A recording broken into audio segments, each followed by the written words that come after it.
Hey everybody, this is Joe Gilder from HomeStudioCorner.com, and today I want to talk to you about getting it right at the source, specifically types of microphones. Now there are generally two types of microphones you're going to run into in the studio.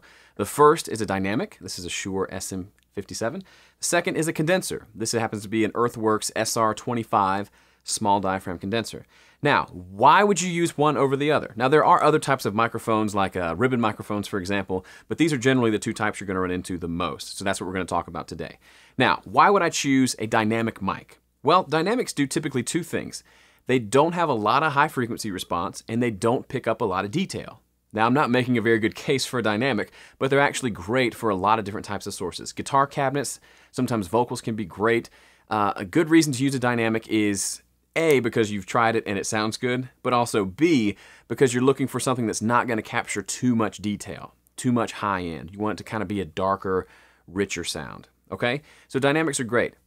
A lot of people pass over these. They'll go straight for the nice, expensive condenser, but a dynamic can sound fantastic on a lot of things, including things like acoustic guitar and vocals, which you may have never even tried one on.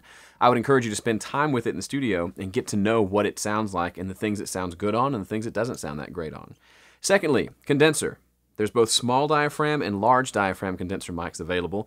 Tons of price ranges, but in general, a condenser is more detailed. It's going to pick up more sound because it actually has electrical charge running to it. Condenser requires phantom power.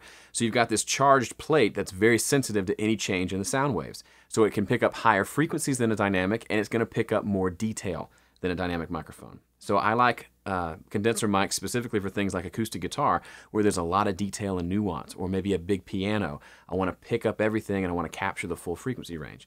Dynamics excel at that.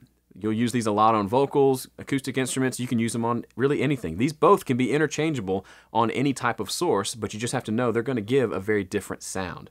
So if you own a dynamic and you don't own a condenser, or vice versa, maybe make that one of your next gear purchases so that you have two very different tone palettes that you can access when recording a source. I can tell you, sometimes I think this is going to be great with a dynamic when I'm recording something, and it turns out it just sounds better with a condenser. I got those backwards, dynamic condenser. So having both in the studio is really going to help you, and knowing the basic differences between them and how they sound and how they capture the sound is going to be helpful for you as well.